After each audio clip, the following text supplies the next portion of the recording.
الحمد لله كفى وسلام على عباده الذين اصطفى أما بعد فأعوذ بالله من الشيطان الرجيم بسم الله الرحمن الرحيم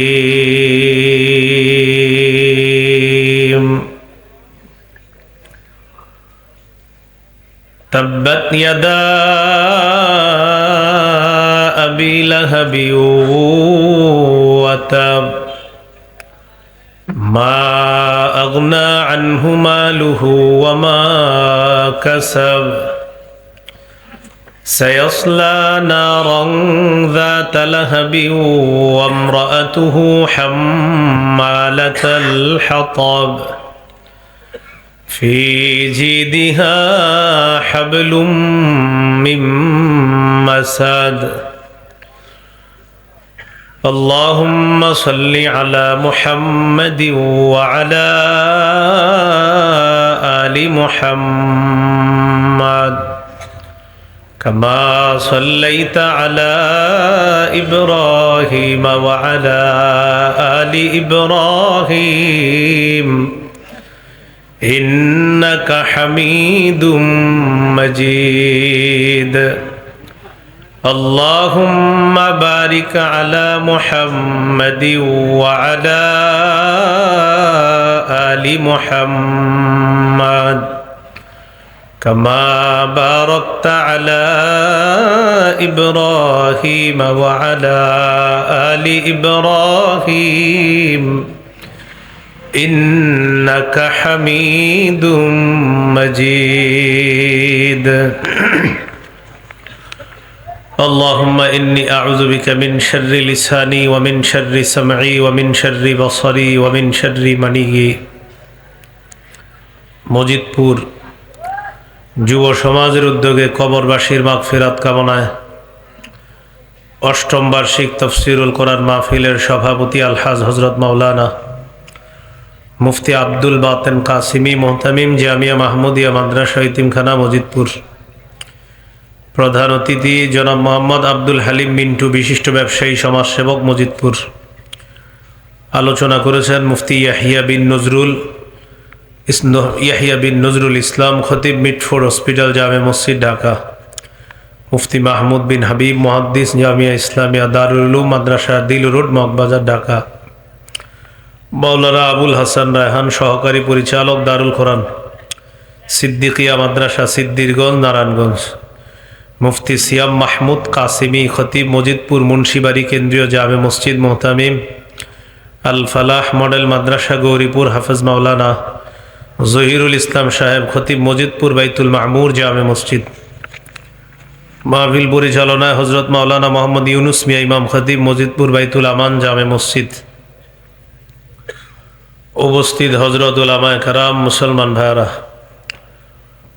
আল্লাহ তাআলা দরবারে শুকরিয়া আদায় করছি। আল্লাহ আমাদের সকলকে মাহফিলে উপস্থিত হওয়ার তৌফিক দান করেছেন বলে আলহামদুলিল্লাহ। আপনাদের সামনে পবিত্র কোরআনের একটি সূরা তেলাওয়াত করলাম, সূরার নাম সূরাতুল লাহাব। এই সূরাটি পবিত্র কোরআনের 114টি সূরার মধ্যে 111 নম্বর সূরা। এই সূরার নাম সূরাতুল লাহাব। নামকরণের কারণ হলো সূরার মধ্যে লাহাব শব্দটি দুবার আছে।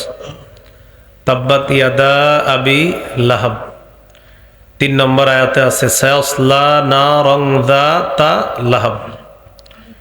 লাহাব এই শব্দ সূরার মধ্যে থাকার কারণে এদিকে লক্ষ্য করে সূরার নামকরণ করা হয়েছে সূরাতুল লাহাব।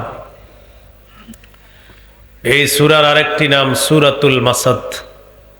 শেষে আছে দেখবেন ফি জিদিহা হাবলুম মিম মাসাদ। এই জন্য এই সূরার নাম সূরাতুল মাসাদ।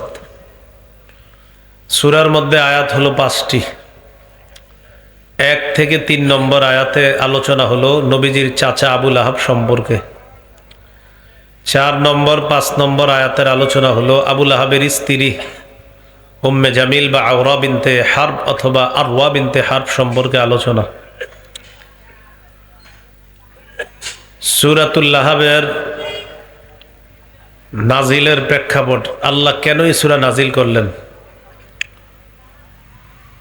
সহিহ বুখারীর 4770 নম্বর হাদিসে এই সূরা নাজিলের প্রেক্ষাপট আলোচনা করা হয়েছে। সূরাতুশ শুআরার 214 নম্বর আয়াত যখন আল্লাহ নাজিল করলেন, আয়াতটা আগে আমরা শুনি। ওই আয়াতে আল্লাহ বলেন, ওয়া আনযির আশীরাতাকাল আকরাবিন, নবী আপনি আপনার নিকট আত্মীয় যারা আছে তাদেরকে ভয় দেখান। এই আয়াত নাজিল করার পর রাসূলুল্লাহ সাল্লাল্লাহু আলাইহি সাল্লাম সাঈদ আলা সাফা, সাফা পাহাড়ের উপরে উঠলেন। ফাজআলা ইউনাদি ইয়া বানি ফিহরিন ইয়া বানি আদি লিবুতুনি কুরাইশ, কুরাইশের বিভিন্ন এলাকার নাম ধরে ধরে নবীজি ডাকলেন, ও বনু ফিহর, ও বনু আদি, তোমরা কোথায়? এদিকে আসো, তোমাদের সাথে আমার কথা আছে। ফাজা আবু লাহাবিন ওয়া কুরাইশ, আবু লাহাব আসলো, কুরাইশ আসলো। রাসূলুল্লাহ সাল্লাল্লাহু আলাইহি সাল্লাম পাহাড়ের উপরে সকলকে লক্ষ্য করে বললেন, আরাআইতাকুম লাউ আখবারতুকুম আন্না খাইলান বিল ওয়াদি তুরিদু আন তুগীরু আলাইকুম আকুনতুম মুসাদ্দিকিয়া, আমি যদি তোমাদেরকে বলি এই পাহাড়ের পিছনে একদল শত্রু সেনা অপেক্ষা করছে যারা তোমাদের উপর অতর্কিত হামলা চালাবে, তোমরা কি আমার কথা বিশ্বাস করবা? সবাই এক বাক্যে জবাব দিল, ক্বালু না'ম মা জাররাবনা আলাইকা ইল্লা সিদকা, আমরা যাচাই বাছাই করে দেখেছি তুমি কখনো সত্য ছাড়া মিথ্যা বলো না, তুমি সদা সর্বদা সত্য কথা বলো, আজকে তুমি যা বলবা সত্য কথাই বলবা। সহিহ বুখারীর আরেকটা বর্ণনা আছে, 4972 নম্বর হাদিস। এই হাদিসের বর্ণনাকারী আব্দুল্লাহ ইবনে আব্বাস রাদিয়াল্লাহু তাআলা আনহুমা, তিনি বলেন, আন্নান নবিয়্য সাল্লাল্লাহু আলাইহি ওয়াসাল্লাম খরাজা ইলাল বাতহা, ভাই আওয়াজটা একটু কমায় দেন। রাসূলুল্লাহ সাল্লাল্লাহু আলাইহি সাল্লাম বাতহা নামক এলাকায় গেলেন। ফাসাইদা ইলাল জাবাল, পাহাড়ে উঠলেন। পাহাড়ে ওঠার পর সকলকে ডাক দিলেন, ইয়া সাবাহা, কে কোথায় আছো, আসো, কথা আছে। ফাজতামাত ইলাইহি কুরাইশ, কুরাইশরা উপস্থিত হলো। আবু লাহাব চাচা, সেও আসলো।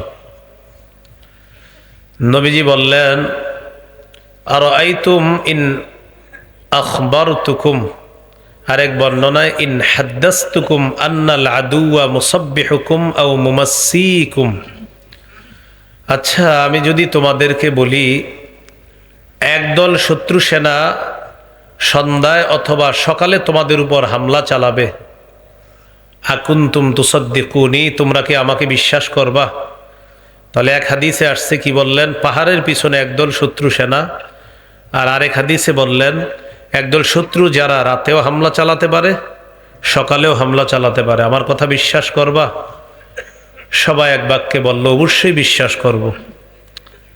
তখন রাসূলুল্লাহ সাল্লাল্লাহু আলাইহি সাল্লাম বললেন, ইন্নী নাযীরুল লাকুম বাইনা ইয়াদাই আযাবিন শাদীদ, আমি তোমাদেরকে কঠিন আযাবের ভয় দেখাচ্ছি। এক আল্লাহকে আল্লাহ মানো, যদি আল্লাহকে আল্লাহ না মানো, ভাইয়ের আওয়াজ কমান, মেশিনে হাত দিতে কি কইছে আপনারে? হাত দেন না, হাত দেন না, আপনি যা করবেন নগদ আমি বুঝে ফেলবো, যদিও আপনার দিকে না তাকাই। হ্যাঁ, বাইরের আওয়াজ হলে বাইরে যারা আছে ভিতরে আসতে বলেন। মাহফিল কি প্যান্ডেলের ভিতরে না, তো আসতে বলেন ভিতরে। তো রাসূলুল্লাহ সাল্লাল্লাহু আলাইহি সাল্লাম বললেন, এক আল্লাহকে আল্লাহ মানো, আল্লাহকে যদি আল্লাহ না মানো কঠিন আযাব আসবে তোমাদের উপর। এটা রাসূলুল্লাহ সাল্লাল্লাহু আলাইহি সাল্লাম বলে দিলেন। আবু লাহাব দাঁড়ায়া গেল, খুব মন দিয়ে শুনবেন, না সূরাটা বুঝবেন না। আবু লাহাব দাঁড়িয়ে বলল, তাব্বান লাকা সাইরাল ইয়াউম আলিহাযা জামাআতানা, মোহাম্মদ তোমার পুরাটা দিন ধ্বংস হোক, নাউজুবিল্লাহ। তুমি কি আমাদেরকে এই কারণে একত্রিত করেছো? তখন আল্লাহ তাআলা নাজিল করলেন, তাব্বাত ইয়াদা আবি লাহাবি ওয়া তাব। আবু লাহাবের দুই হাত ধ্বংস হোক, সে নিজেও ধ্বংস হোক। এই হলো সূরা নাজিলের প্রেক্ষাপট। রাসূলুল্লাহ সাল্লাল্লাহু আলাইহি সাল্লামের চাচা আবু লাহাব কাছের আত্মীয়। তো আল্লাহ বলছে কাছের আত্মীয়দেরকে ভয় দেখান, কাছের আত্মীয়দের মাধ্যমে দাওয়াতের কাজ প্রকাশ্যে শুরু করেন। সহিহ বুখারীর বর্ণনা 2753 নম্বর হাদিস, 2753। قال رسول الله صلى الله عليه وسلم يا معشر قريش اشتروا أنفسكم فإني لا أغني عنكم من الله شيئا। হে কুরাইশ সম্প্রদায়, নিজেদেরকে আগুন থেকে বাঁচাও, আমি আত্মীয় হিসাবে আল্লাহর আযাবের মোকাবেলায় তোমাদের কোনো উপকার করতে পারবো না। এরপরে বললেন, ইয়া বানি আদিয়িন, ও বনু আদি, লা উগনি আনকুম মিনাল্লাহি শাইআ, আমি তোমাদেরকে আল্লাহর আযাবের মোকাবেলায় কোনো উপকার করতে পারবো না, নিজেদেরকে আযাব থেকে বাঁচাও। ইয়া আব্বাস ইবনে আব্দুল মুত্তালিব, ও আমার চাচা আব্বাস, আনকিজ নাফসাকা মিনান নার, নিজেকে আগুন থেকে বাঁচান। ফাইন্নী লা উগনি আনকা মিনাল্লাহি শাইআ, আল্লাহর আযাবের মোকাবেলায় আমি আপনার কোনো উপকার করতে পারবো না। ইয়া সফিয়াতা আম্মাতা রাসূলিল্লাহি সাল্লাল্লাহু আলাইহি ওয়াসাল্লাম, ও নবীর ফুফু সফিয়া, আযাব থেকে নিজেকে বাঁচান। ফাইন্নী লা উগনি আনকি মিনাল্লাহি শাইআ, আল্লাহর আযাবের মোকাবেলায় ভাতিজা হিসাবে আপনার কোনো কাজে আসবো না আমি। শেষে কি বলে দেখেন, ইয়া ফাতিমা বিনতা মুহাম্মাদিন সাল্লাল্লাহু আলাইহি ওয়াসাল্লাম, সালিনি মিন মালি মা শি'তি ফাইন্নী লা উগনি আনকি মিনাল্লাহি শাইআ, আমাকে আল্লাহ যেই সম্পদ দিয়েছে তুমি আমার কাছ থেকে যা মন চায় চাও, দুনিয়াতে আমি তোমাকে সব দিতে রাজি আছি আমার সামর্থ্য অনুযায়ী। নিজেকে আগুন থেকে বাঁচাও, ফাইন্নী লা উগনি আনকি মিনাল্লাহি শাইআ, আল্লাহর আযাবের মোকাবেলায় আমি তোমার কোনো কাজে আসব না।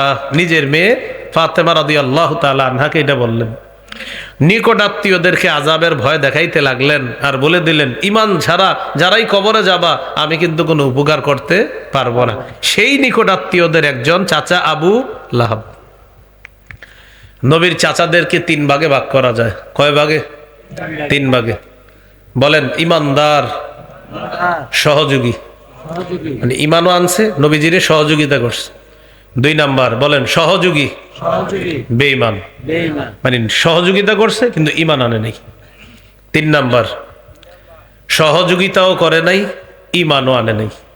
তাহলে 1 নাম্বার ইমান এনেছে, সহযোগিতা করেছে। 2 নাম্বার ইমান আনে নাই, সহযোগিতা করছে। 3 নাম্বার ইমানও আনেনি, সহযোগিতা করেনি। খুব মন দিয়ে শুনলে মনে থাকবে ইনশাআল্লাহ। 1 নাম্বার ইমান এনেছে, সহযোগিতা করেছে, যেমন আব্বাস, হামজা রাদিয়াল্লাহু তাআলা আনহুমা। 2 নাম্বার ইমান আনে নাই, সহযোগিতা করছে, যেমন চাচা আবু তালেব। সহিহ বুখারীতে আছে 3884 নম্বর হাদিসের বর্ণনা, আন্না আবা তালিবিন লাম্মা হাদারাতহুল ওয়াফাত, আবু তালেবের যখন মৃত্যুর সময় ঘনিয়ে আসলো, যখন মুমূর্ষ অবস্থায়, দাখালা আলাইহি রাসূলুল্লাহ সাল্লাল্লাহু আলাইহি ওয়াসাল্লাম, রাসূলুল্লাহ সাল্লাল্লাহু আলাইহি সাল্লাম চাচা আবু তালেবের কাছে প্রবেশ করলেন। ওয়া ইনদাহু আবু জাহলিন, পাশে আবু জাহেল বসা। চাচা মারা যাবে, পাশে আবু জাহেল বসা। নবীজি চাচা আবু তালেবকে বললেন, কুল্লি লা ইলাহা ইল্লাল্লাহ কালিমাতান উহাজ্জু লাকা বিহা ইনদাল্লাহি ইয়াউমাল কিয়ামাহ, একবার বলেন শুধু লা ইলাহা ইল্লাল্লাহ। চাচা একবার বলেন, শুধু স্বীকার করেন, কিয়ামতের ময়দানে এই কালিমাটা আপনার বলাটা আমি আল্লাহর কাছে প্রমাণ হিসাবে পেশ করব। চাচা আবু তালেব নবীজিকে বললেন, ভাতিজা আমি জানি তোমার ধর্ম সত্য, এটা গ্রহণ করে মারা গেলে আমার পরকালও সুন্দর হবে। আবার এটাও বলতেস, তবে সবাই আমাকে লজ্জিত করবে, আমি মারা যাওয়ার পর বলবে ছি ছি ভাতিজার ধর্ম গ্রহণ করলো, বাপ দাদারটা ছেড়ে দিল, এটা আমি সইতে পারবো না। মরার পরে হ্যাঁ সবার কি আছে বলেন তো?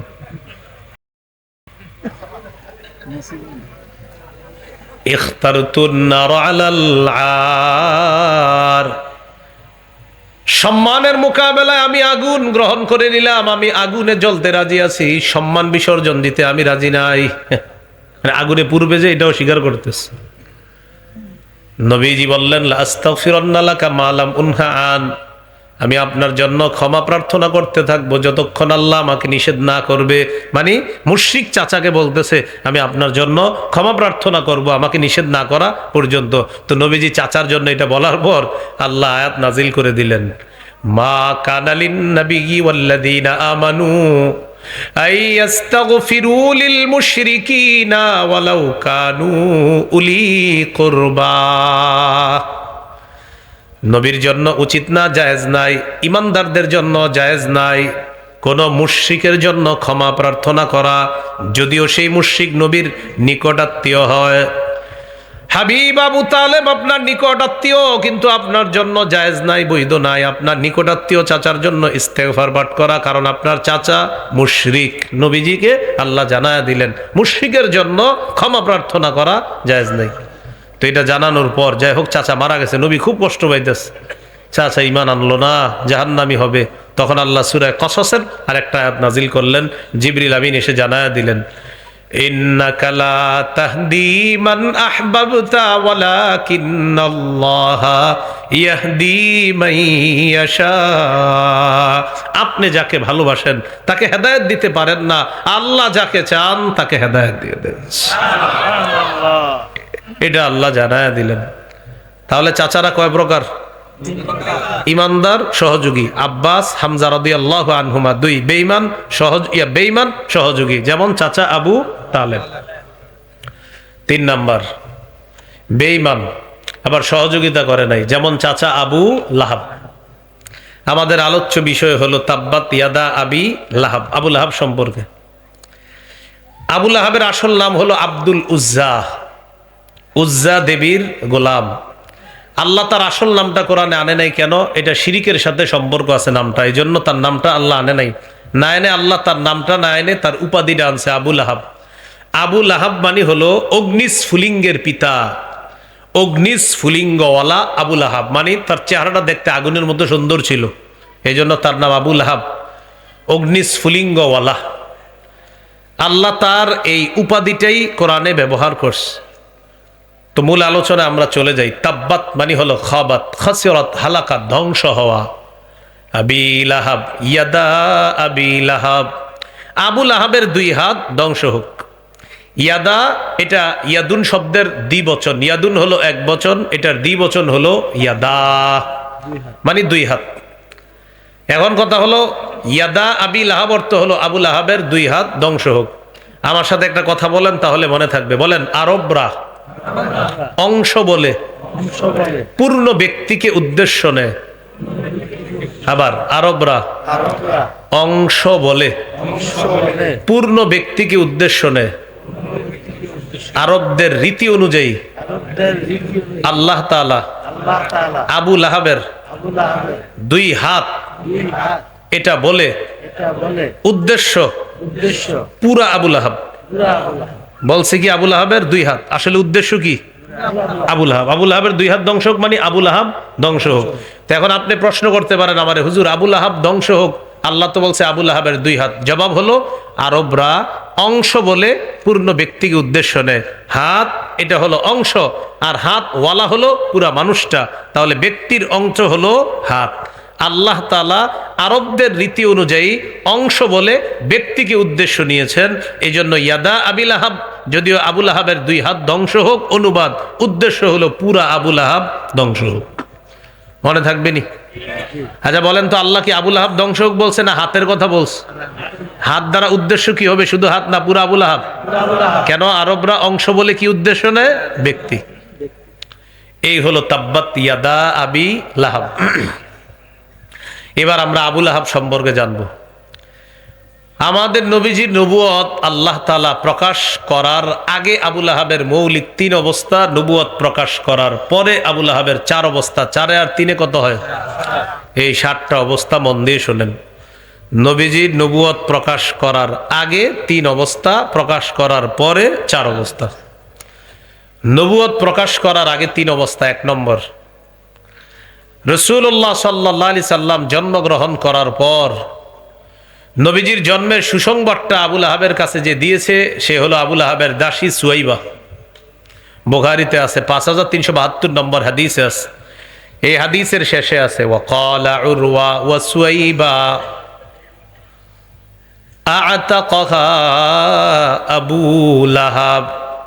সুয়াইবা হলো ওই নারী যেই নারীকে আবু লাহাব নবীজির জন্মে খুশি হয়ে আজাদ করে দেয়। এখানে আবার একটা কথা মনে রাখা, অনেক ভাইয়েরা বলতে চায় আবু লাহাব আমার নবীকে খুশিতে, আমার নবীর জন্মে খুশি হয়ে আবু লাহাব তার দাসীকে আজাদ করে দেওয়ার কারণে আবু লাহাবের আজাব কম হয়। কই আছে লেখা এই কথাটা? হ্যাঁ, আপনারা কষ্ট নিয়েন না। এখন আমি বয়ানের মাঝে আছি, কেউ যদি জানেন, আমি জানি আপনারা শুনছেন এরকম যে আবু লাহাবের আজাব কমানো হয়। কিসের কারণে? ওই সুয়াইবা নামক দাসীকে আজাদ করার কারণে। আজাদ করছে এটা সত্য, বুখারীতে আছে, কিন্তু আজাব কম হয় এটা কই আছে? আবু লাহাবের আজাব কমিয়ে দেওয়া হয়, জাল বর্ণনা। এই জন্য অনেকে আইসা বলতে পারেন হুজুর এই যে আছে, তো জাল কিতাব থেকে দেখাইতে পারেন, বিশুদ্ধ কোনো বর্ণনা নাই, সোজা কথা ব্যাস। তাহলে আবু লাহাব সুয়াইবাকে আজাদ করছে এতটুকু সঠিক, কিন্তু তার আজাব কমানো হবে এতটুকু সঠিক না। তো তাব্বাত ইয়াদা আবি লাহাব, আবু লাহাবের এই হলো এক অবস্থা, খুশিতে সুয়াইবাকে আজাদ করে দিস। 2 নাম্বার অবস্থা, আবু লাহাব সবার কাছে গিয়ে গর্ব করে বলতো মুহাম্মদ আমার ভাতিজা, আল্লাহ তাআলা আমার ভাতিজার মাধ্যমে আমার মরা ভাইয়ের বংশটা আল্লাহ রক্ষা করবে। মরা ভাইকে আব্দুল্লাহ। এখানে মনে রাখা দরকার রাসূলুল্লাহ সাল্লাল্লাহু আলাইহি সাল্লামের দাদা আব্দুল মুত্তালিবের 10 জন পুত্র সন্তানের মধ্যে আবু লাহাব একজন, আর নবীজির পিতা আব্দুল্লাহ তিনিও একজন। তো আবু লাহাব সবাইকে গিয়ে গর্ব করে বলতো আমার ভাতিজা মুহাম্মদ, আমার ভাতিজা, এর মাধ্যমে আমার ভাইয়ের বংশ রক্ষা হবে, আমার মৃত ভাই আব্দুল্লাহর বংশটা রক্ষা হবে। আর গর্ব করে বলতো আমি কিন্তু মুহাম্মদের চাচা। তাহলে অবস্থাটা কি খারাপ না অনেক ভালো? 3 নাম্বার, আবু লাহাবের 2 জন পুত্র সন্তান, একজনের নাম উতবা আরেকজনের নাম উতাইবা। এই 2 পুত্র সন্তানের কাছে নবীজি তার 2 কন্যা রুকাইয়া এবং উম্মে কুলসুম রাদিয়াল্লাহু আনহুমা তাদেরকে বিয়ে দিছে। কার সাথে? আবু লাহাবের 2 ছেলের সাথে, উতবা এবং উতাইবা। তাদের কাছে আবু লাহাব তার 2, নবীজি সাল্লাল্লাহু আলাইহি সাল্লাম তার 2 কন্যা রুকাইয়া এবং উম্মে কুলসুম রাদিয়াল্লাহু আনহুমাকে আবু লাহাবের 2 ছেলের কাছে নবী বিয়ে দিছে। এখন শুধু চাচা না, এখন হলো বেয়াই। তাহলে সম্পর্ক কি খারাপ না অনেক গভীর? নবুয়তের প্রকাশের পরে না আগে? আগে। আল্লাহ তাআলা নবুয়তের প্রকাশ ঘটাইলেন। নবুয়তের প্রকাশ ঘটানোর পর আবু লাহাবের 4 অবস্থা। 1 নম্বর অবস্থা, আবু লাহাব মানতেই পারে না, লাত উজ্জাত মানাত এগুলারে ছাড়তে হবে, এটা আবু লাহাব মানতে পারে না। কি করতে পারে না? কিছু মাইকলা চালাক আছে, না না না হে বাড়ায়া চলে গেছেন, আমি যদি কিছু না কই বাস এবারে কিন্তু পিছিয়ে এসে পড়ছে, আর কি করবে না। তো 1 নম্বর, আবু লাহাব খুশি হয়েছে জন্মের আগে, নবীজি সাল্লাল্লাহু আলাইহি সাল্লাম নবুয়ত প্রকাশের আগে খুশি হয়েছে। আরেকটা হলো গর্ব করে বলতো আমি চাচা। আরেকটা হলো নিজের 2 ছেলেকে বিয়ে করাইছে, রাসূল সাল্লাল্লাহু আলাইহি সাল্লামের 2 মেয়েকে। নবুয়ত প্রকাশ ঘটানোর পর আবু লাহাবের অবস্থাটা দেখেন। আবু লাহাব বলতে লাগলো লাজ উজ্জাত মানাত এদেরকে কোনো অবস্থায় ছাড়া সম্ভব না। হঠাৎ মুহাম্মদ বলা বলি করতে লাগলো এক আল্লাহর ইবাদত করতে হবে, অথচ আমরা জানি আল্লাহর সহযোগী হলো লাত উজ্জাত মানাত। বলেন নাউজুবিল্লাহ। আবু লাহাব আমাদের নবীজিকে শত্রু হিসাবে ঘোষণা করে প্রথম একশদ নেয়। আমার ঘরে আমার শত্রুর কন্যা পুত্রবধূ হয়ে থাকতে পারবে না। আবু লাহাব তার 2 ছেলেকে বাধ্য করে মুহাম্মদের 2 কন্যাকে তাড়াতাড়ি তালাক দাও। বলি নাউজুবিল্লাহ। আবুল আহাব তার দুই ছেলেকে বাধ্য করলো রসুল সাল্লাল্লাহু আলাইহি সাল্লামের দুই মেয়েকে তালাক দেওয়ার জন্য। একটা বাবার কত কষ্ট আপনারা জানেন, একটা মেয়েকে যদি কেউ তালাক দেয় একটা বাবা সবচেয়ে কষ্টে থাকে। তাহলে অ্যাকশন নিল কি, তুমি কেন বললা আল্লাহর ইবাদত করতা, বাস আমার ছেলের বউ হয়ে তোমার মেয়ে থাকতে পারবে না। এ হলো 1 নম্বর অবস্থা। 2 নম্বর, রাসূলুল্লাহ সাল্লাল্লাহু আলাইহি সাল্লামের 3 জন ছেলে সন্তান, একজনের নাম কাসেম, আরেকজনের নাম ইব্রাহিম, আরেকজনের নাম আব্দুল্লাহ। এই আব্দুল্লাহর উপাধি ছিল তাহের তয়্যিব। আব্দুল্লাহ যেদিন মারা গেলেন, মারা যাওয়ার পর আবুল আহাব বলতে লাগলো, মোহাম্মদ লেস কাটা, মোহাম্মদ নির্বংশ, নাউজুবিল্লাহ নাউজুবিল্লাহ নাউজুবিল্লাহ। আল্লাহ তাআলা আয়াত নাজিল করে দিলেন, ইন্না শানি আকা হুয়াল আবতার। হাবিব যেই ব্যক্তি আপনাকে বলে নির্বংশ, তার বংশের কোনো অস্তিত্ব দুনিয়াতে থাকবে না, আর আপনার বংশের চর্চা হবে কিয়ামত পর্যন্ত। যে আপনার সমালোচনা করেছে, ইন্না শানি আকা, আপনার সমালোচক হুয়াল আবতার, লেস কাটা, নির্বংশ, আবুল আহাবের বংশের কোনো অস্তিত্ব নাই। আর আমাদের নবীজির বংশ নিয়ে কোনো আলোচনা হয়, প্রত্যেক বছর আমাদের দেশে বিভিন্ন দেশ থেকে আওলাদে রাসূল আসে কি আসে না? তাহলে আমাদের নবীর বংশের আলোচনা কিয়ামত পর্যন্ত চলবে, আবুল আহাবের বংশের কোনো অস্তিত্ব নাই। 3 নম্বর অবস্থা, মক্কার একটা বাজার আছে নাম জুল মাজাজ। হ্যাঁ, জুল মাজাজ। এই বাজারে রাসূল সাল্লাল্লাহু আলাইহি সাল্লাম একদিন রওনা করলেন। আবুল আহাব চিন্তা করলো, ঘটনা কি মোহাম্মদ কই যায়, পিছনে পিছনে যাইতেছে। বাজারের মধ্যে গেলেন, যাওয়ার পর সকল ব্যবসায়ীদেরকে ডাকলেন, মানুষকে একত্রিত করলেন। করার পর আল্লাহ নবী বললেন, ইয়া আইয়ুহান নাস কুলু লা ইলাহা ইল্লাল্লাহ তুফলিহু। নবীজি বলেন, হে মানুষ, তোমরা বলো লা ইলাহা ইল্লাল্লাহ, আল্লাহ ছাড়া কোনো ইলাহ নাই, তোমরা সফল কাম হয়ে যাবা। আবুল আহাব পিছন থেকে আসছে, আসার পর বলে, শোনো, তোমরা মুহাম্মদের কথা শুনবা না। এই কথা বলতে বলতে আল্লাহ নবীর উপর পাথরের আঘাত শুরু করে, আল্লাহ রসুলের পা মোবারক থেকে রক্ত পড়া শুরু হয়ে যায়। নাউজুবিল্লাহ। তাহলে এটা হলো 3 নম্বর অবস্থা। এখান থেকে আমাদের শিক্ষা, দাওয়াতের কাজ যখন করতে যাব, দাওয়াতের কাজে আমাদের উপর আঘাত আসতে পারে, কর্মগত আঘাত। কিসের আঘাত? কর্মগত আঘাত আসতে পারে। ওই আঘাত সহ্য করে দাওয়াতের কাজ করতে হবে। সহিহ বুখারীর বর্ণনা, 240 নম্বর হাদিস। এই হাদিসের বর্ণনাকারী আব্দুল্লাহ ইবনে মাসউদ রাদিয়াল্লাহু তাআলা, তিনি বলেন, বাইনামা রাসূলুল্লাহ সাল্লাল্লাহু আলাইহি ওয়াসাল্লাম ইউসাল্লি বিফিনাইল কাবা। একদিন আল্লাহ রসুল কাবা চত্বরে নামাজ আদায় করতেছিলেন। একদল কাফের পাশে বসে গল্প গুজব করতেছে। ক্বালা বাদুহুম, তাদের মধ্যে একজন বলল, আইয়ুকুম ইয়াজিউ বিসালা জাজুরি আলি ফুলান ফায়াদউহু আলা যহরি মুহাম্মাদিন ইদা সাজাদা। তোমাদের মধ্যে কে পারবা অমুক এলাকায় যাবা, যাওয়ার পর ওটের নারী বুড়ি পায়খানা আনবা, আনার পর মুহাম্মদ যখন সেজদায় যাবে, মুহাম্মদের কাঁধের উপর আর তীর পিঠের উপর ওটের নারী বুড়ি গুলা রেখে দিবা। উকবা ইবনে আবি মুআইত একটা পাপিষ্ঠ আছে, সে দাঁড়াইছে। দাঁড়ানোর পর বলল, আমি পারবো। সে অমুক এলাকায় গেল, যাওয়ার পর ওটের নারী বুড়ি পায়খানা এগুলা নিয়ে আসলো। আনার পর রাসূলুল্লাহ সাল্লাল্লাহু আলাইহি সাল্লাম সেজদার মধ্যে আছে, সে সত্যি সত্যি রাসূল সাল্লাল্লাহু আলাইহি সাল্লামের পিঠের উপর ওটের নারী বুড়ি পায়খানাগুলা রেখে দিস। সেজদা থেকে মাথা উঠাইতে পারতেছে না। আব্দুল্লাহ ইবনে মাসউদ রাদিয়াল্লাহু তাআলা আনহু বলেন, লাউ কানা লি মানআ, আমার যদি বাধা দেওয়ার ক্ষমতা থাকতো আমি বাধা দিতাম। ইউহিলু বাদুহুম আলা বাদিন, কাফেররা আল্লাহ রাসূলের এই অবস্থা দেখে আর হাসতে হাসতে একজন আরেকজনের উপর হুমড়ি খেয়ে পড়ে, আর বলা বলি করে, দেখ মুহাম্মদকে কেমন দেখা যায়। এইগুলা বলতে বলতে কাফেররা হাসতে শুরু করে। ফাতেমা রাদিয়াল্লাহু তাআলা আনহা আসার পর আল্লাহ রসুলের পিঠ থেকে ওটের নারী বুড়ি পায়খানাগুলা সরায়া দেয়। আল্লাহ নবী তার দাওয়াতের কাজের গতি আগের চাইতে আরো বেশি বাড়ায়া দেয়।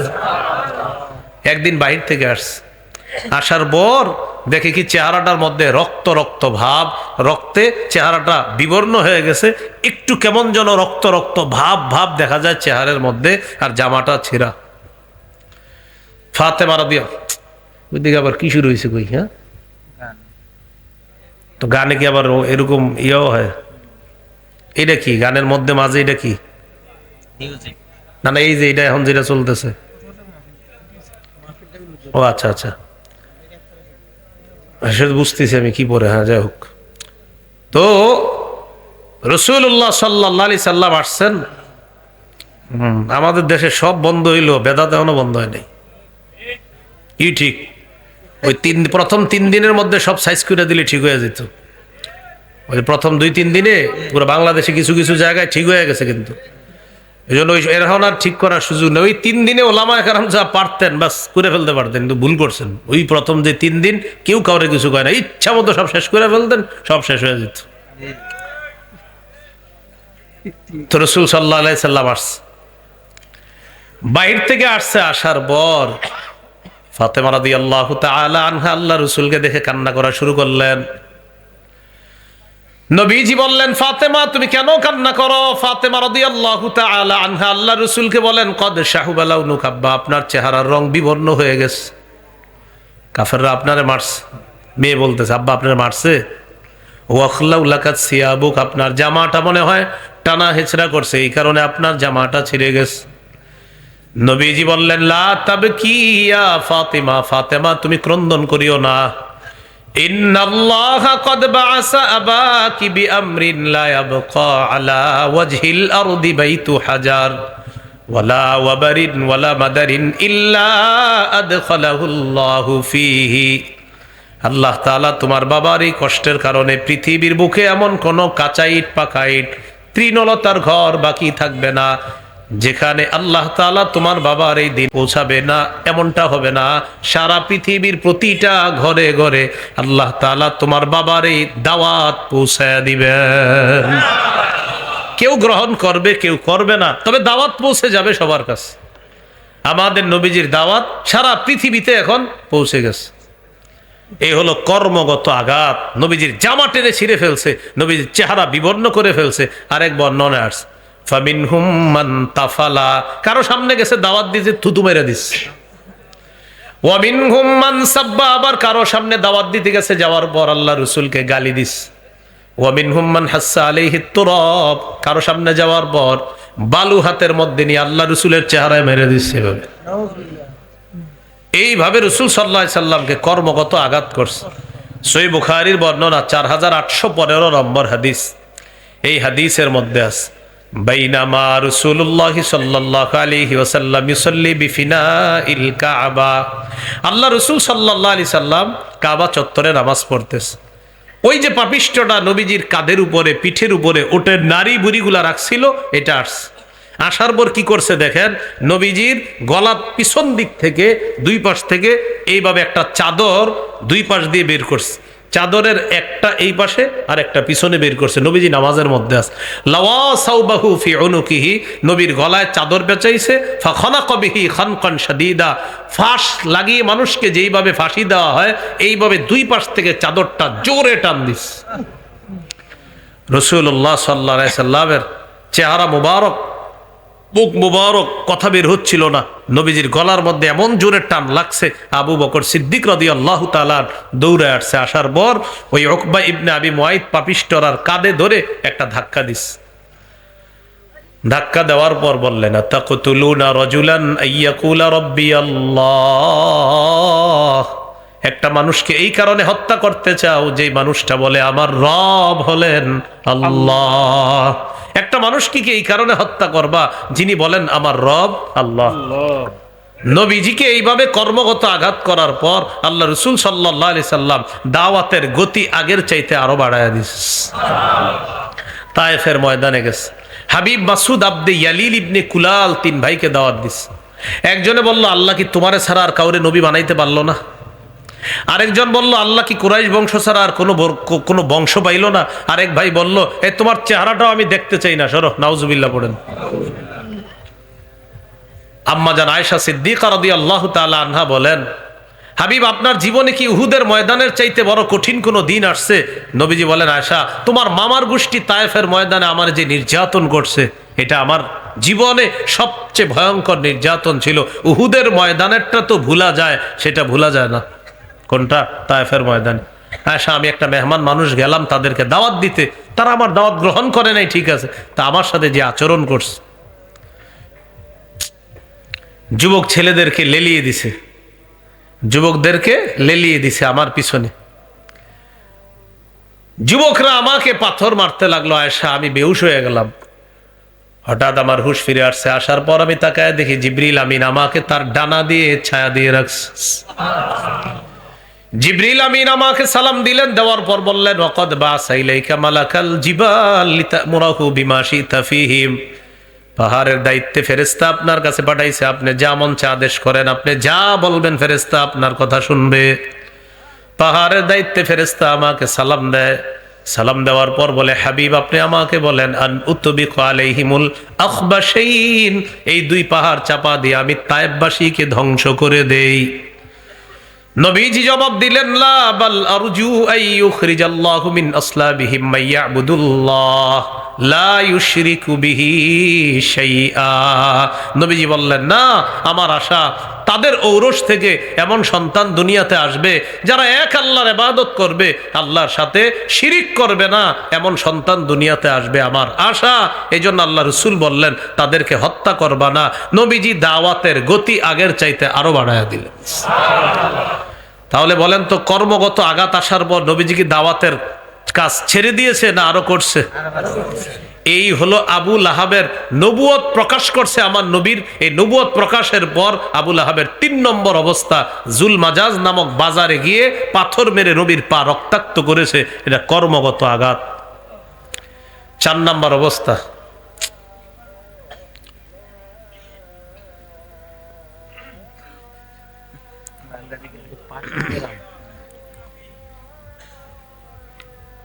হজের মৌসুমে রাসূলুল্লাহ সাল্লাল্লাহু আলাইহি সাল্লাম হাজীদের তাঁবুতে ঢুকছে। আবু লাহাব পিছনে পিছনে গেছে। পিছনে পিছনে যাওয়ার পর রাসূলুল্লাহ সাল্লাল্লাহু আলাইহি সাল্লাম হাজীদেরকে লক্ষ্য করে দাওয়াত দিবে, মানে পার্সোনাল দাওয়াত দিবে তাঁবুতে ঢুইকা। আবু লাহাব পিছনে পিছনে যায়, যাওয়ার পর বলে, আইয়ুহান নাস লা তুতিউহু ফাইন্নাহু সাবিউন কাযযাব। শোনো, তোমরা মুহাম্মদের কথা শুনবা না, মানবা না। মুহাম্মদ হলো ধর্ম থেকে অধিক মিথ্যাবাদী, বলি নাউযুবিল্লাহ। আবু লাহাবের ৪ নম্বর অবস্থা থেকে জানতে পারলাম কথার আঘাত। বলেন কিসের আঘাত? ৩ নম্বর অবস্থা থেকে জানলাম কর্মের আঘাত। ৪ নম্বর অবস্থা থেকে জানলাম কথার আঘাত। মিথ্যাবাদী বলছে নবীজিরে। সূরা আনআমের ৩৪ নম্বর আয়াতে আল্লাহ বলেন, ওয়ালাকাদ কুযযিবাত রুসুলুম মিন ক্বাবলিকা ফাসাবারু আলা মা কুযযিবু ওয়া উযু হাত্তা আতাহুম নাসরুনা। আপনার পূর্বে বহু রসুলকে মিথ্যাবাদী বলা হয়েছে, তাদেরকে কষ্ট দেওয়া হয়েছে, তারা ধৈর্য ধারণ করছে, এক পর্যায়ে আমার সাহায্য তাদের কাছে আসছে। হাবিব আপনিও ধৈর্য ধারণ করেন, আপনাকেও মিথ্যাবাদী বলা হয়েছে, আমার সাহায্য আপনার কাছে আসবে। তাহলে একটা হলো কথার আঘাত আর একটা হলো কর্মের আঘাত। যারা দাওয়াতের কাজ করবে তাদের উপর কর্মের আঘাত আসবে, কথার আঘাত আসবে, দাওয়াতের কাজ ছাড়া যাবে না। কথার আঘাতও আসবে, কর্মের আঘাত আসবে, দাওয়াতের কাজ ছাড়া যাবে না। এই হলো আবু লাহাবের ৪র্থ অবস্থা। রাসূল সাল্লাল্লাহু আলাইহি সাল্লামের নবুয়ত প্রকাশ করার পর এই হলো আবু লাহাবের ৪ নম্বর অবস্থা। এখন আসেন, তাব্বাত ইয়াদা আবি লাহাবি ওয়া তাব। আবু লাহাবের 2 হাত ধ্বংস হোক, সে নিজেও ধ্বংস হোক। এখানে ডাবল ধ্বংস আল্লাহ বলছেন গুরুত্ব প্রকাশ করার জন্য। এইগুলো 1 নম্বর আয়াত। 1 নম্বর আয়াতের শিক্ষা আগে শিখেন। হকের কাজে আবু লাহাব নবীজিরে বদদোয়া করছে তাব্বান শব্দ দিয়ে। কি দিয়ে বদদোয়া করছে? তাব্বান। নবীজিরে বলেছিল, তাব্বান লাকা সাইরুল ইয়াউম, মুহাম্মদ তোমার পুরাটা দিন ধ্বংস হোক।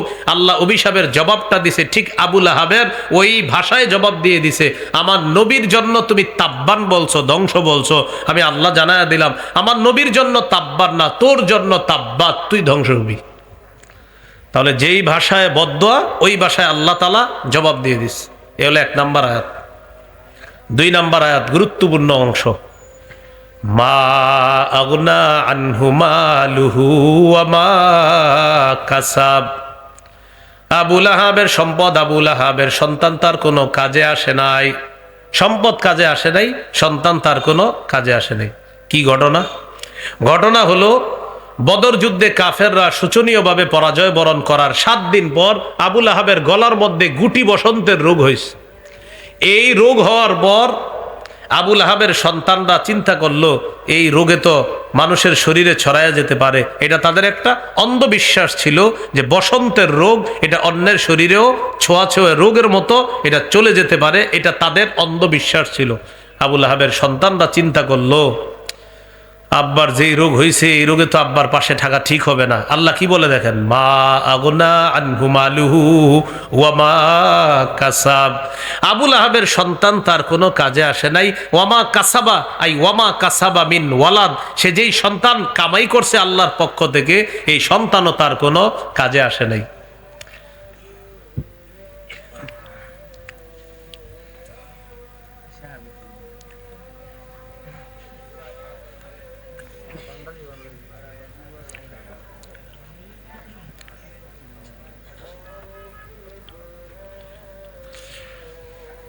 তো সম্পদ কাজে আসে নাই, সন্তানও তার কোনো কাজে আসে নাই। এখন দেখেন 7 দিন পর তার যখন গলায় গুটি বসন্তের রোগ হয়েছে, আবুল আহাব এই রোগে মারা গেছে। মারা যাওয়ার পর ছেলে 2 জন বাপের লাশ রাইখা পালাইছে যে এই লাশ ধরতে গেলে আমাদের শরীরে রোগ আসতে পারে। আবুল আহাব 2টি জিনিস নিয়ে অহংকার করত, সম্পদ, সন্তান। সন্তান মানে ছেলে সন্তান, যে একদিক দিয়ে আমার সম্পদও আছে আবার আমার পুত্র সন্তান আছে, এই 2টা বিষয় নিয়ে সে গর্ব করত। এখন তার সন্তানরা যখন দেখলো বাবা বসন্ত রোগে মারা গেছে, সন্তানরা চিন্তা করলো এই রোগ আমাদের শরীরে ছড়িয়ে যেতে পারে। তারা পালিয়ে চলে গেল কোথায় যেন। 3 দিন পর্যন্ত আবুল আহাবের লাশ পড়ে আছে। আবুল আহাবের এই লাশ থেকে পচা গন্ধ ছুটে গেছে। 3 দিন পর সন্তানদেরকে খবর দেওয়া হলো তোমাদের এই বাপের লাশ কি করবা, তাড়াতাড়ি করো। সন্তানরা ফিরে আসছে। আসার পর আরেকজনের সহযোগিতায় সন্তানরা আবুল আহাবের লাশটা মক্কার উঁচু ভূমিতে নিয়ে গেল। যেমন করোনার সময় কিছু কোটিপতির সন্তান বাবার লাশের কাছেও যায় নাই, হুজুরদেরকে ফোন দিছে, হুজুর আপনি মরলে মরেন বাঁচলে বাঁচেন, আপনি মরলে কি বাঁচলে কি, আপনার জীবন কি আর, আপনি তাড়াতাড়ি আব্বার লাশটা দাফন করেন, আমি বাইচা থাকা দরকার আছে, বদমাশি করার জন্য আরো অনেকদিন বাঁচতে হবে, আপনি মরলে মরেন বাঁচলে বাঁচেন, যান আপনি গিয়ে লাশটা ধরেন। ওই করোনার সময় আর কি। তো পরে এক এক আলেম 40 জন 50 জন লাশও দাফন করছে। কারণ হুজুর তো আপনার মরলে কি আর বাঁচলে কি, আপনি মরলে মরেন বাঁচলে বাঁচেন। ওই বাবুল 1.5 বছর পর্যন্ত ওর কবরের কাছে কেউ যায় নাই। যমুনা গ্রুপের যেটা মারা গেছে 1.5 বছর যায় নাই, আরো কম বেশি হতে পারে। লাশ এটা পুরো ফালা রাখছে। বাস করোনা যেই কয়দিন ছিল এই কয়দিন পর্যন্ত খেয়ে আমার বাপ উদয়, বাপের পরিচয় দিতে চায় না অনেক। আবুল আহাবের 2 সন্তান বাপের লাশটা মক্কার উঁচু ভূমিতে নিয়ে গেল। একটা গর্ত করছে, গর্ত করার পর লাঠি দিয়া দূর থেকে এইভাবে লাশটা ধাক্কাইতে ধাক্কাইতে গর্তের মধ্যে ফেলাইছে। লাশ ধরলে যদি গায়ের শরীরের মধ্যে বসন্ত রোগ আইসা পড়ে, এইভাবে গর্তের মধ্যে ফেলানোর পর দূর থেকে মাটি চাপা দিয়ে চলে আসছে। আল্লাহ বলেন মা আগনা আনহু মালুহু ওয়া মা কাসাব। আবুল আহাবের সম্পদ, আবুল আহাবের সন্তান তার কোনো কাজে আসে নাই। এই জন্য দ্বিতীয় আয়াতের শিক্ষা হলো ঈমান ছাড়া সন্তান কোনো কাজে আসবে না, সম্পদ কোনো কাজে আসবে না। ঈমান ছাড়া সন্তান সম্পদ কোনো কাজে আসবে না। বিপরীত দিকে আপনি যদি নেককার সন্তান দুনিয়াতে রেখে যান আর যদি ঈমানদার হন তার দোয়া আপনার কাজে আসবে। আবু দাউদের 2880 নম্বর হাদিস, ক্বালা রাসূলুল্লাহি সাল্লাল্লাহু আলাইহি ওয়াসাল্লাম ইযা মাতাল ইনসানু ইনকাতা আনহু আমালুহু ইল্লা মিন সালাসা। মানুষ যখন মারা যায় তার আমলের সুযোগ বন্ধ হয়ে যায়, 3টা জিনিস বাকি থাকে। 1 নাম্বার ইল্লা মিন সাদাকাতিন জারিয়া, 1 নাম্বার সদকায়ে জারিয়া। 2 নাম্বার আও ইলমিন ইউনতাফাউ বিহি, এমন ইলম যে ইলমের মাধ্যমে উপকৃত হওয়া যায়। বিশুদ্ধ এলেম, বলেন কি এলেম? বিশুদ্ধ এলেম। যেমন শাইখুল হাদিস আল্লামা আজিজুল হক রহমতুল্লাহ আলাই ওনার শুধু হাজার হাজার ছাত্র আছে যারা শাইখুল হাদিস। সুবহানাল্লাহ। মানে যারা শাইখুল হাদিস, এমন হাজার হাজার ছাত্র। কার? শাইখুল হাদিস আল্লামা আজিজুল হক রহমতুল্লাহি আলাইহি, ওই মাওলানা মোহাম্মদ মামুনুল হক সাহেবের আব্বা শাইখুল হাদিস আল্লামা আজিজুল হক রহমতুল্লাহ আলাইহির ছাত্র এমন আছে যারা হাজার হাজার শুধু শাইখুল হাদিস। মুফতি আছে, মুহাদ্দিস আছে, আরো আছে। এই যে সবার এলেম দ্বারা যারা উপকৃত হচ্ছে, যারা এই এলেমের সওয়াবের একটা অংশ শাইখুল হাদিসের কবরে আল্লাহ পৌঁছায় দিবেন। এ হলো 2 নাম্বার। 3 নাম্বার, আউওয়ালাদিন সালিহিন ইয়াদউ লা, এমন একজন সন্তান রেখে যাওয়া যেই সন্তান বাবার জন্য দোয়া করবে, মায়ের জন্য দোয়া করবে, রব্বির হামহুমা কামা রব্বায়ানি সগীরা, আল্লাহ আমার মা বাবার প্রতি আপনি দয়া করেন যেমনি ভাবে তারা শৈশবে আমাকে লালন পালন করছে। মুসনাদে আহমদের একটা হাদিস শুনেন, 10,618 নম্বর হাদিস। একটু আমার সাথে আগে বলেন, যাদের মৃত মা বাবা আছে তাদের জন্য আপনারা এখন নিজেরা হয়তো মা মারা, না হয় বাবা মৃত, অথবা 2 জন মৃত আছে, খালি একবার বলেন আল্লাহ আমার বাবাকে মাফ করে দেন বা আমার মাকে মাফ করে দেন। মানে মৃত বাবা মৃত মা, আপনারা যার যে পার্সোনাল মন থেকে দোয়াটা করে ফেলেন, জোরে দরকার নাই, বলে ফেলেন। বলছেন নি সবাই? আপনার আব্বাকে বা আম্মাকে মাফ করার কথা বলছেন? আচ্ছা। قال رسول الله صلى الله عليه وسلم إن الله لا يرفع الدرجة للعبد الصالح في الجنة। কোন ব্যক্তির সন্তান যদি তার মা বাবার জন্য দোয়া করে, এটার কি উপকার? নবীজি সাল্লাল্লাহু আলাইহি ওয়াসাল্লাম বলেন, আল্লাহ তাআলা নেককার বান্দার মর্যাদা জান্নাতের মধ্যে বাড়ায় আর বাড়ায়। নেককার বান্দার মর্যাদা জান্নাতের মধ্যে বাড়াইতেই থাকেন। নেককার বান্দা আল্লাহ তাআলাকে ডেকে বলেন, আল্লাহ কেন আমার মর্যাদা আপনি বাড়াইলেন?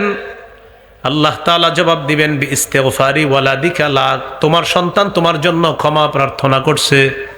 তোমার সন্তান যতবার ক্ষমা প্রার্থনা করেছে আমি আল্লাহ ততবার জান্নাতে তোমার মর্যাদা বাড়ায়া দিলাম। তাহলে সন্তান সম্পদ, যদি সঠিক সম্পদ সঠিক সন্তান রেখে যেতে পারেন এটা কাজে আসবে। আর সম্পদও যদি হালাল রেখে যাইতে পারেন আর আপনি ঈমান নিয়ে মরতে পারেন এটাও কাজে আসবে। যেমন সহিহ বুখারীর বর্ণনা 1388 নম্বর হাদিস, এক সাহাবী নবীজির কাছে আসছে, আসার পর বললেন, ইয়া রাসূলুল্লাহ ইন্না উম্মি উকতুতিলাত নাফসুহা, হুজুর আমার আম্মা হঠাৎ মারা গেছে, আমার আম্মা হঠাৎ মারা গেছে। ইয়া রাসূলুল্লাহ আযুন্নুহা লাউ তাকাল্লামাত লা তাসাদ্দাকাত, আমার বিশ্বাস আমার আম্মা যদি কথা বলতে পারতেন, আমার আম্মা দান সদকা করতেন।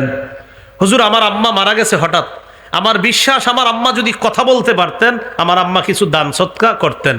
হুজুর আমি আপনার কাছে জানতে চাই, হাল্লাহা মিন আজরিন ইন তাসাদদাকতু আনহা, আমি আমার মৃত মায়ের পক্ষ থেকে যদি সদকা করি আল্লাহ কি আমার আম্মাকে সওয়াব দান করবেন? নবীজি বললেন, অবশ্যই সওয়াব দান করবেন।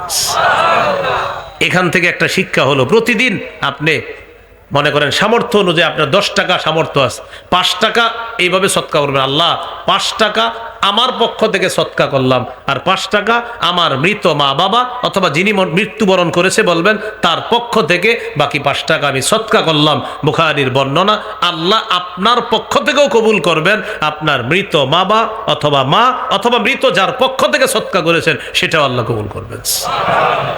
তাহলে সূরা আল-আহজাবের 2 নম্বর আয়াত, মা আগনা আনহু মালুহু ওয়া মা কাসাব, আবু লাহাবের সম্পদ, আবু লাহাবের সন্তান তার কোনো কাজে আসে নাই।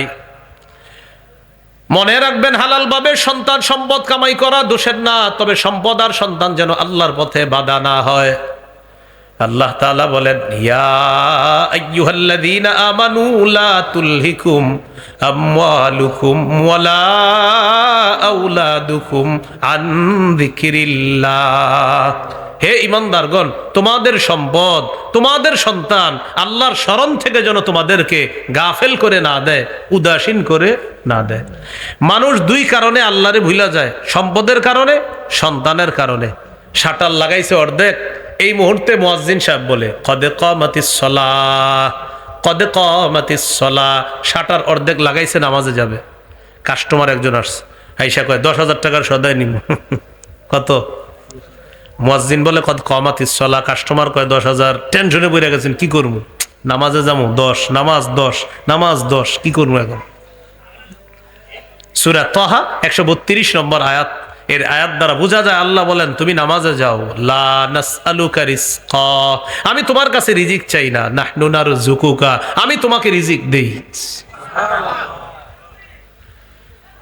তাহলে যখন আপনি নামাজের সামনে আছেন ওই মুহূর্তে আপনার কাছে পরীক্ষা আসবে, সম্পদের পরীক্ষা, কাস্টমার আইসা তখন দেখবেন ইবলিস অনেকগুলো কাস্টমার তখন আনবে, খোসায় খোসায় সবাই আনবে, কারণ এ জানে আপনি এখন নামাজে যাবেন। তখন আপনার সামনে পরীক্ষা, নামাজ সম্পদ, নামাজ সম্পদ। আল্লাহ বলেন সম্পদ এই মুহূর্তে ছাড়ো, নামাজ ধরো, আরে আমি তো তোমাকে সম্পদ দিই। আসেন সন্তান, সকাল ফজরের পর থেকেও কান্না করে না, যেই জোহরের সময় রওনা করবেন মসজিদে, আব্বা আমি চিপস খাবো, কেন তুই আগে কইছিলি চিপস খাওয়ার কথাটা?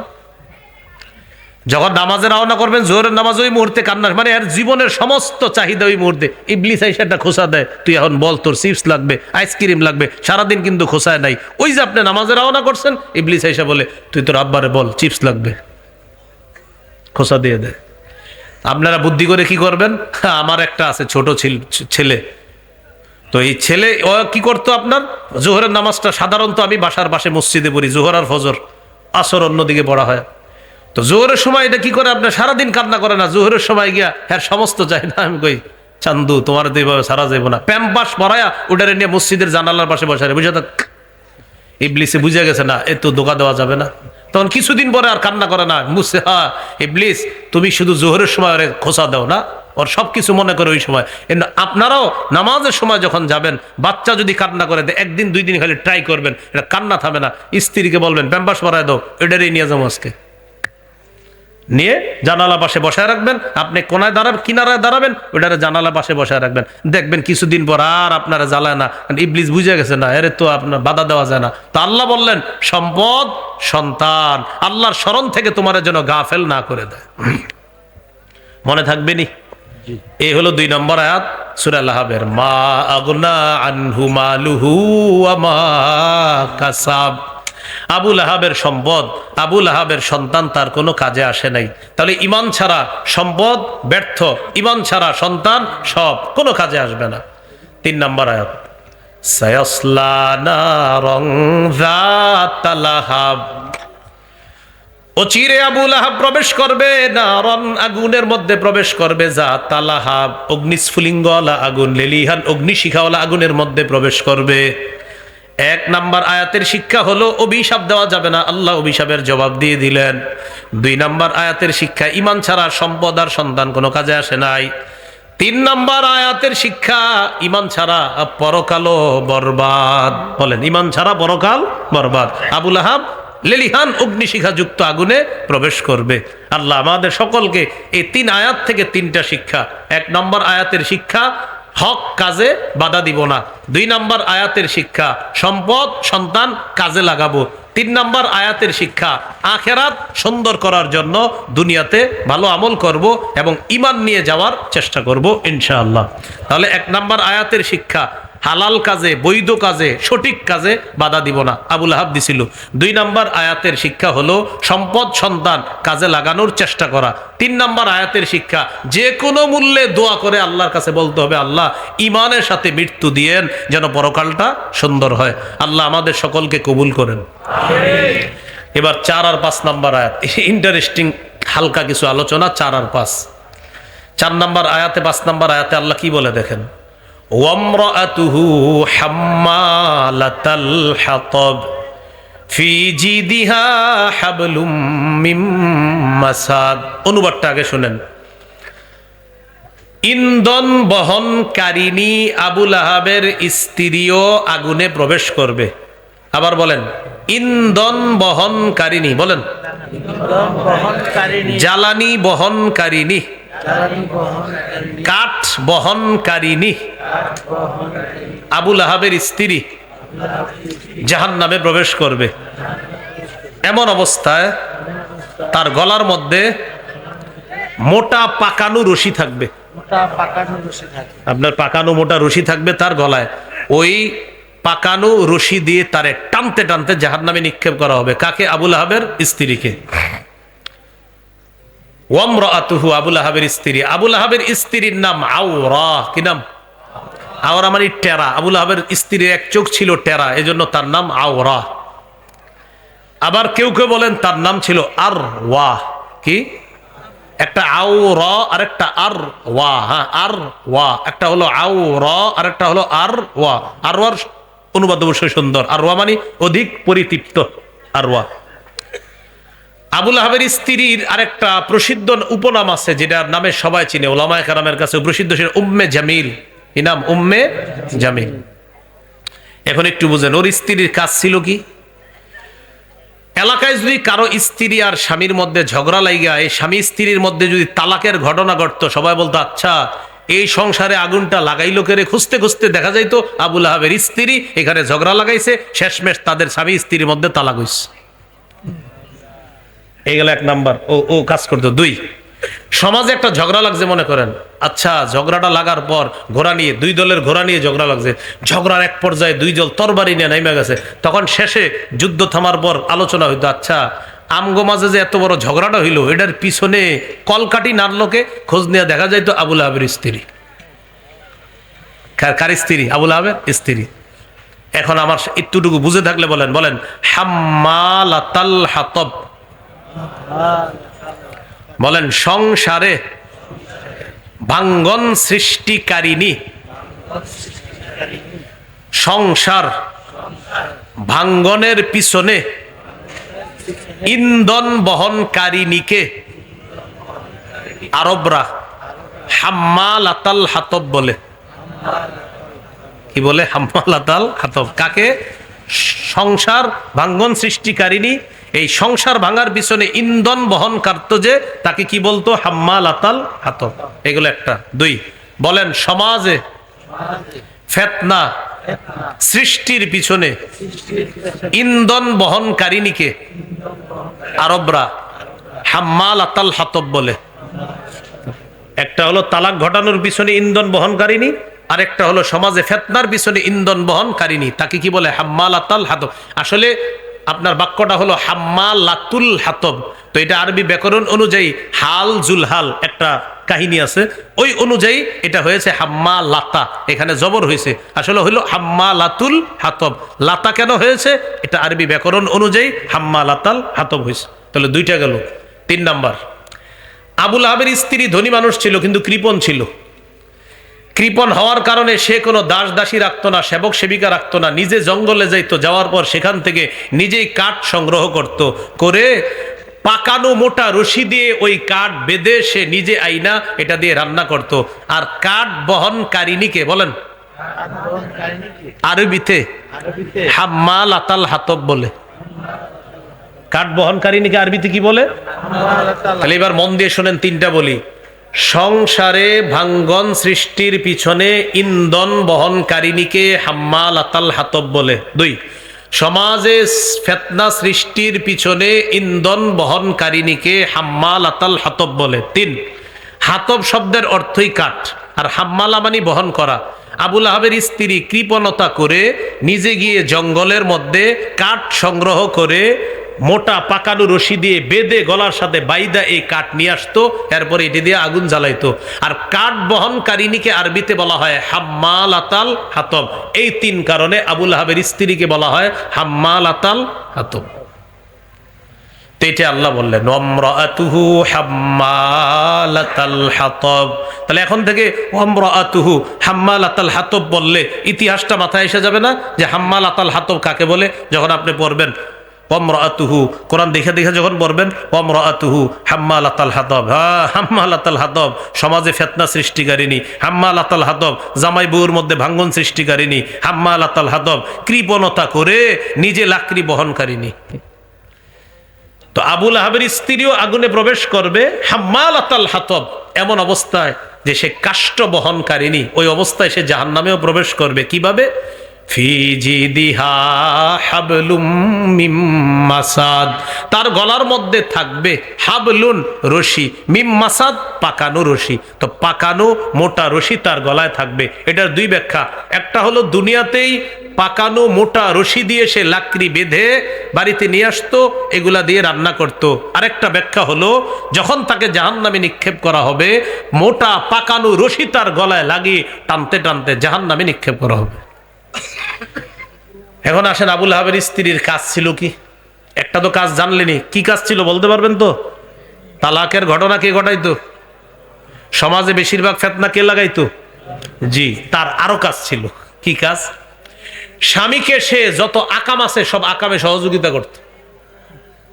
স্বামীকে বলতো, আপনি মোহাম্মদের বিরুদ্ধে যা করবেন, কেউ থাকুক আর না থাকুক আমি আছি, টেনশনের কিছু নেই।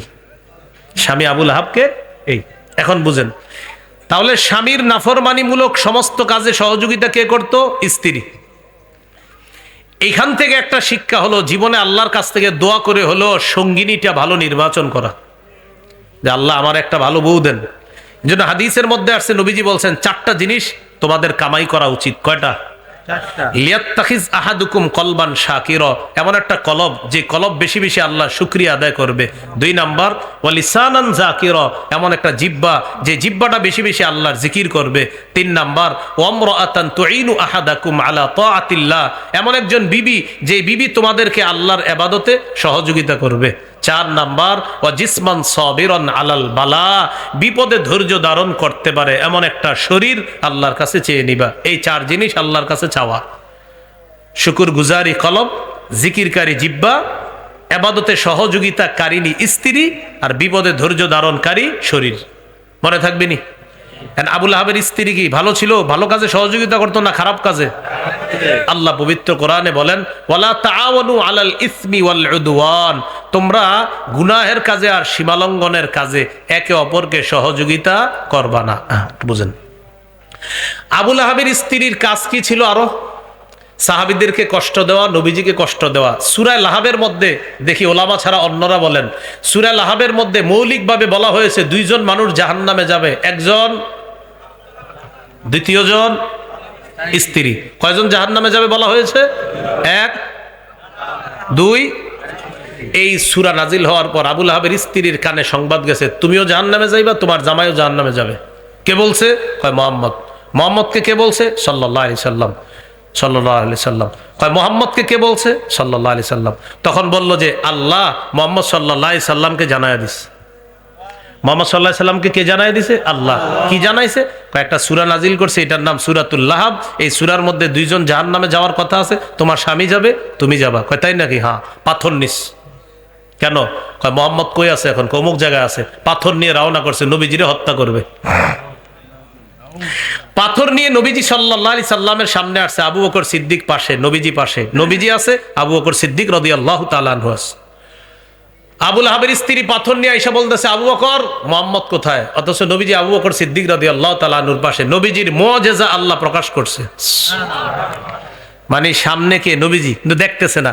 আল্লাহ তাআলা পবিত্র কোরআনে বলেন, আল্লাহু ইয়াসিমুকা মিনান নাস, মানুষের ক্ষতি থেকে আল্লাহ আপনাকে রক্ষা করবে। আবু লাহাবের স্ত্রী পাথর নিয়ে গেছে, আমার নবীরে মারবে। নবীজি সামনে আছে। আচ্ছা মুহাম্মদ কোথায়? সব দেখে দুনিয়ার, আমার নবীকে আল্লাহ আড়াল করে রাখছে। সুবহানাল্লাহ। তা আবু বকর সিদ্দিক রাদিয়াল্লাহু তাআলা বুঝতে পারছে যে আল্লাহ অন্য কিছু ঘটাইতেছে এখানে। ঘটনাকে আমারে দেখে, নবীজিরে দেখে না। আবু বকর সিদ্দিক চুপ। তো আবু লাহাবের স্ত্রী আবার নগদ কবিতা বানায়া ফেলতে পারতো। গুরুত্বপূর্ণ কথা, নগদ কবিতা বানায়া ফেলতে পারতো। তোমার সাথী মোহাম্মদকে মারার জন্য আসছিলাম পাথর নিয়ে, যাই হোক তারে কয়েকটা কথা জানায়া দিবা। নগদ কবিতার 3টা অংশ বানায়া ফেলছে। আমি এক একটা বলবো, আপনারা শুধু নাউজুবিল্লাহ পড়বেন। প্রথমে বুঝবেন না, পরে বুঝাই দিব, খালি নাউজুবিল্লাহ পড়বেন। 3টা পংক্তি আবু লাহাবের স্ত্রী নগদ বানাইছে। মুদাম্মামান আসাইনা, নাউজুবিল্লাহ। ওয়া আমরাহু আবাইনা, নাউজুবিল্লাহ। ওয়া দীনাহু কলাইনা, নাউজুবিল্লাহ। এই 3টা কবিতা নগদ বানায় ফেলছে। মুজাম্মামান আসাইনা, এটার অনুবাদ হলো নিন্দিত ব্যক্তিকে আমরা নাফরমানি করলাম, নাউজুবিল্লাহ। মানে মুহাম্মদ সাল্লাল্লাহু আলাইহি সাল্লাম নিন্দিত ব্যক্তি, আমরা তার নাফরমানি করলাম, নাউজুবিল্লাহ। ওয়া আমরাহু আবাইনা, তার হুকুম আমরা অমান্য করলাম, নাউজুবিল্লাহ। ওয়া দীনাহু কলাইনা, আবু বকর তোমার সাথীকে জানাই দিবা তার দিন ঘৃণা ভরে প্রত্যাখ্যান করলাম, নাউজুবিল্লাহ। এই হলো আবু লাহাব নগদ কবিতার মধ্যে জানায় দিল 3টা কথা, যে নবীজির দিন ঘৃণা ভরে সে প্রত্যাখ্যান করেছে। বলি নাউজুবিল্লাহ। সূরা লাহাবের শিক্ষা, 1 নাম্বার, দাওয়াতের কাজ করতে হবে, কথার আঘাত, কর্মের আঘাত সহ্য করে হলেও দাওয়াতের কাজ করতে হবে। 2 নাম্বার শিক্ষা, দাওয়াতের কাজ কেউ করলে তাকে বাধা না দেওয়া। 3 নাম্বার শিক্ষা, ঈমান ছাড়া সম্পদ সন্তান কোনো কাজে আসবে না। 4 নাম্বার শিক্ষা, ঈমান ছাড়া পরকাল বরবাদ। 5 নাম্বার শিক্ষা, সহযোগী যে হবে সে ভালো কাজের সহযোগী যদি হয় লাভ আছে, খারাপ কাজের সহযোগী হলে তারও পরকাল বরবাদ। 6 নাম্বার গুরুত্বপূর্ণ শিক্ষা, নবীর একদম কাছের আত্মীয় হওয়া সত্ত্বেও আবু লাহাবের ঠিকানা কোথায়? জাহান্নাম। এই জন্য ঈমান ছাড়া কবরে যাওয়ার কোনো চিন্তা করাই যাবে না। আল্লাহ তাআলা আমাদের সকলকে সূরা লাহাবের এই কথাগুলা যতটুকু মনে থাকে এতটুকু আরেকজনকে জানায়া দেওয়ার চেষ্টা করব। মনে আছে নবীদের চাচাদের কয় অবস্থা? ইমানদার, সহযোগী। 2 জন চাচার নাম বলছিলাম, ওলামা হযরত বললেন না, অন্যরা বলেন। হ্যাঁ মাশাআল্লাহ, আব্বাস। আরেকজন হামজা রাদিয়াল্লাহু তাআলা আনহুমা। নবীজির চাচাদের 3 অবস্থা, 1 নাম্বার ইমানদার আবার সহযোগী। 2 জন চাচার নাম বলছি, কি নাম? আব্বাস, হামজা রাদিয়াল্লাহু আনহুমা। 2 বেঈমান সহযোগী, কি নাম? 3 নাম্বার বেঈমানও সহযোগিতা করে নাই, কি নাম? আবু লাহাব। আবু লাহাবের আমাদের নবীজির নবুয়ত প্রকাশের আগে মৌলিক কয় অবস্থা? 3 অবস্থা। নবুয়ত প্রকাশের পরে কয় অবস্থা? 4 অবস্থা। এই কথাগুলা যতটুকু পারেন আর কি আপনি জানাই দেবেন। আমাদের নবীজির নির্বংশ বলছিল, আল্লাহ জবাবে কি বলছিল? আয়াতটা তো সবাই পারেন, ইন্না শানি আকা হুয়াল আবতার। আমার নবী নির্বংশ না, তুমি নির্বংশ। নবীজির একটা বাজারে গিয়ে নবীজির পা থেকে রক্ত ঝরাইছে, ওলামা ছাড়া অন্য কেউ বাজারটার নাম বলতে পারবেন? জুল মাজাজ। কি বলছিলাম? হ্যাঁ, জুল মাজাজ নামক বাজারে গিয়ে ওই পা থেকে রক্ত ঝরিয়েছিল। এটা কর্মগত আঘাত ছিল। কথার আঘাত করছে আবু লাহাব নবীজিরে। কোথায় গিয়ে কেউ বলতে পারেন? হাজিদের হজ ক্যাম্পে গিয়ে নবীজি দাওয়াত দিতে গেছিলেন, সেখানে গিয়ে বলছিল নবী মিথ্যাবাদী, নবী ধর্ম থেকে। তো যাই হোক, যতটুকু অংশ মনে থাকে আমরা অন্যকে জানাই দেব। হাম্মালাতাল হাতবের কথা কেউ বলতে পারবেন? 1 সংসার ভাঙ্গন সৃষ্টিকারিণী। 2 সমাজে ফিতনা সৃষ্টিকারিণী। 3 হ্যাঁ কাঠ বহনকারিণী। হ্যাঁ 3 নাম্বার কি? কাঠ বহনকারিণী।